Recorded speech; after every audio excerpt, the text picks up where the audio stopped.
এই কন্টেন্টটি শুধুমাত্র শিক্ষামূলক উদ্দেশ্যে তৈরি। আমি কোনো সেবি নিবন্ধিত বিনিয়োগ উপদেষ্টা নই। এখানে শেয়ার করা তথ্য শুধুমাত্র ব্যক্তিগত মতামত এবং শিক্ষামূলক বিশ্লেষণ। এটি কোনো ধরনের বিনিয়োগ পরামর্শ নয়। স্টক মার্কেটে বিনিয়োগ ঝুঁকিপূর্ণ, তাই বিনিয়োগের আগে নিজের গবেষণা করুন এবং প্রয়োজনে একজন যোগ্য আর্থিক উপদেষ্টার সাথে পরামর্শ করুন। নমস্কার বন্ধুরা, মার্কেট প্লেস বাংলায় আপনাকে আবারও একবার স্বাগত জানাই। আপনার ফাইন্যান্সিয়াল ফ্রিডমের লক্ষ্যে আমি রয়েছি আপনাদের সঙ্গে প্রণব। বন্ধুরা, আপনারা যারা মোটামুটি মাধ্যমিক লেভেল পর্যন্ত অর্থাৎ 10 ক্লাস পর্যন্ত পড়াশোনা করেছেন, তাদের হয়তো এখনো a+b হোল স্কয়ারের সূত্রটা মুখস্থ আছে। a+b whole square equal to a square plus 2ab plus b square. এইটা আপনাদের সকলেরই মুখস্থ আছে এবং আপনারা অনেকেই এই সূত্রটা ব্যবহার করে বীজগণিতে ভালো নম্বর স্কোর করতেন, কিন্তু আপনারা এটা জানতেন না যে এই সূত্রটা এটা কেন হয়, অর্থাৎ a+b হোল স্কয়ার সমান a square plus 2ab plus b square. এটা কেন হয়? আপনারা জানেন, মনে আছে, মুখস্থ করেছেন, অঙ্ক করেছেন, ঠিকঠাকভাবে করেছেন, নম্বর পেয়েছেন, রেজাল্ট ভালো হয়েছে, কিন্তু অনেকেই জানেন না এটা কেন হয়। ঠিক সেরকমই শেয়ার বাজারের একটা কনসেপ্ট হচ্ছে যে শেয়ারের দাম বাড়বে কিংবা কমবে, কিন্তু শেয়ারের দাম বাড়ে এবং কমে কেন, এই বেসিক জিনিসটা অনেকেই জানেন না। 6 মাস, 1 বছর, 2 বছর, 4 বছর ট্রেডিং করছেন, প্রফিট করছেন, লস করছেন, অনেক কিছু হচ্ছে, কিন্তু বেসিক সিম্পল ব্যাপারটা আপনি জানেন না যে শেয়ারের দাম বাড়ে কেন এবং কমে কেন। যেমন ধরুন, a+b হোল স্কয়ার কথার অর্থ হচ্ছে, আমরা জানি স্কয়ার কথার অর্থ হচ্ছে যতকে তত দিয়ে গুণ, অর্থাৎ a+b কে a+b দ্বারা গুণ করলে যে অ্যান্সারটা পাওয়া যাবে সিম্পলি সেটাই হচ্ছে a+b হোল স্কয়ারের সূত্র, অর্থাৎ গুণ করলে পাওয়া যাবে a square plus 2ab plus b square.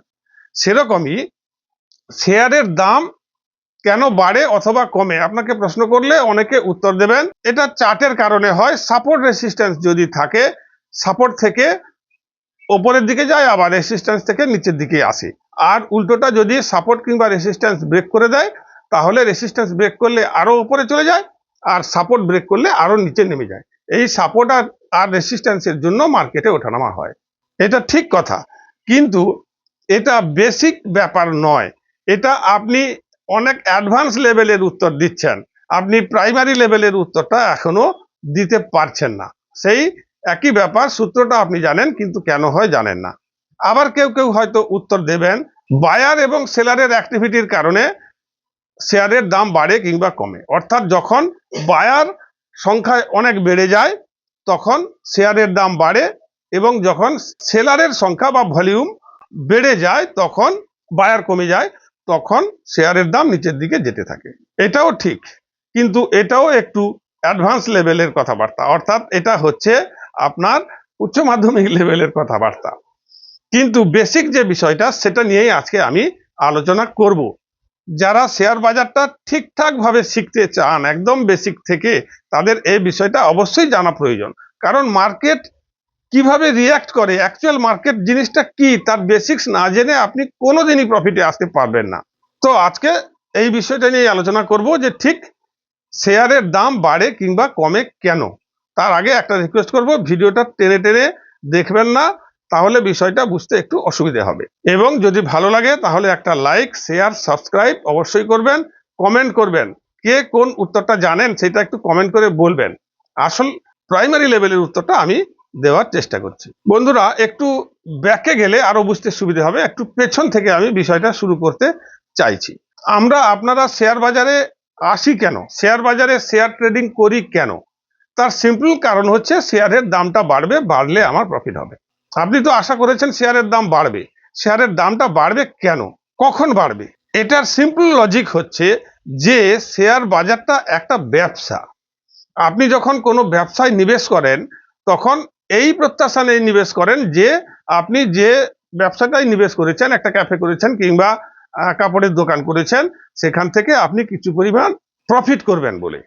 ঠিক সেরকমই আমরা শেয়ারে নিবেশ করি এই কারণে যে কোম্পানি যখন প্রফিট করবে সেই প্রফিটের অংশ আমরাও পাবো। যতটুকু পরিমাণ শেয়ার আমরা কিনেছি, অর্থাৎ 1 লক্ষ শেয়ারের মধ্যে আমি যদি 10টা কিনি, তাহলে 1 লক্ষ টাকায় যা প্রফিট হবে সেই হারে 10টা কিনলে যে প্রফিটটা হবে সেই প্রফিটটা আমি পাবো, এই প্রত্যাশা নিয়ে আমরা শেয়ারটা কিনি। কিন্তু বাস্তবে দেখা যায় প্রফিট তো আমাকে কোম্পানি দিচ্ছেই না। আমি শেয়ার কিনে বসে আছি, প্রফিট কিন্তু কোম্পানি দিচ্ছে না। এই যে দিচ্ছে না, এটার পেছনেই লুকিয়ে আছে শেয়ারের দাম বাড়ার কারণটা। অর্থাৎ বন্ধুরা, কোম্পানি আপনাকে প্রফিটের টাকাটা যখন দিচ্ছে না, তখন সেটা কোম্পানির ব্যবসায় পুনর্নিবেশ হচ্ছে। অর্থাৎ ব্যবসার মূলধন যখন বেড়ে যাচ্ছে, তখন শেয়ারের ভ্যালুটাও বাড়বে। সেই কারণেই শেয়ারের ভ্যালুটা বাড়ে। আবার কোন কোন শেয়ার আপনি দেখবেন লভ্যাংশ দেয়, ডিভিডেন্ড আপনাকে দেয়। যারা ডিভিডেন্ড দেয় অর্থাৎ প্রফিটের লভ্যাংশ আপনাকে দেয়, তারা ঠিক যে ডেটে আপনাকে যত পরিমাণ লভ্যাংশ দেয়, শেয়ারের ভ্যালুটা ঠিক তত পরিমাণ কমে যায়। তার মানে লভ্যাংশটা আপনি যখন ক্যাশে পাচ্ছেন, তখন শেয়ারের ভ্যালুটা ওই পরিমাণ নিচে নেমে এসে ফিক্স হয়ে যায়, ওখানেই আবার ট্রেডিং হতে থাকে। আর কোম্পানি যখন আপনাকে লভ্যাংশ দিচ্ছে না কিন্তু কোম্পানি লাভ করছে, তখন শেয়ারের ভ্যালুটা বাড়ে, তার লাভের পরিমাণটা কোম্পানির মূলধনের সঙ্গে যুক্ত হয়ে যায় বলে। এটা হচ্ছে সিম্পল ব্যাপার। তাহলে এখন প্রশ্ন হচ্ছে, কোম্পানি প্রফিট করেছে, তাও শেয়ারের দাম কমে যাচ্ছে কেন? বন্ধুরা, এখানে কয়েকটা ঘোষণা করে দিই। আপনারা যদি শেয়ার বাজারের বেসিক থেকে fundamental, technical, long term, short term, swing এবং অপশন ট্রেডিং শিখতে চান, তাহলে আমার একটা অফার চলছে। কোর্সটার ভ্যালু 4999, 4999 টাকায়। আপনি এখন বিশেষ অফারে পাবেন মাত্র 499 টাকায়। 4999 টাকার কোর্স আপনি মাত্র 499 টাকায় পাবেন। আরেকটা কথা এখানে বলে দিই, যারা ডিমেট অ্যাকাউন্ট ওপেন এখনো করেননি, ডিমেট অ্যাকাউন্ট ওপেন করতে চাইছেন, কিংবা যাদের ডিমেট অ্যাকাউন্ট আছেও, তারা যদি অ্যাঞ্জেল ব্রোকিং এ অ্যাকাউন্ট ওপেন করেন বা অন্য ব্রোকার থেকে শিফট করে এসে অ্যাঞ্জেল ব্রোকিং এ করেন আমাদের লিংকের মাধ্যমে, তাহলে আমাদের লাইফ টাইম প্রিমিয়াম সার্ভিস আপনি ফ্রি পাবেন। এর জন্য আপনাকে কোনো চার্জ দিতে হবে না। এবং অ্যাঞ্জেল ব্রোকিং এ অ্যাকাউন্ট ওপেনিং চার্জও 0। ইন্ডিয়ার number 1 broker house Angel broking. আরেকটা কথা এখানে বলে দিই, আমার একটা টেলিগ্রাম চ্যানেল আছে, লিংক আমি ডেসক্রিপশনে দিয়ে দেব। চাইলে আপনারা সেই লিংকের মাধ্যমে আমার টেলিগ্রাম চ্যানেলে জয়েন করতে পারেন। সেখানে আমি রেগুলার বেসিসে সাপোর্ট, রেসিস্ট্যান্স এবং অন্যান্য কোনো মার্কেটের আপডেট বা নিউজ থাকলে আমি সেটা দিয়ে দিই, ফ্রি অফ কস্ট, কোনো চার্জ দিতে হবে না। আর অ্যাকাউন্ট ওপেনিং এর লিংকও আমি ডেসক্রিপশনে দিয়ে দেবো, ওখান থেকে অ্যাকাউন্ট ওপেনিং করতে পারবেন। আসছি মূল ভিডিও।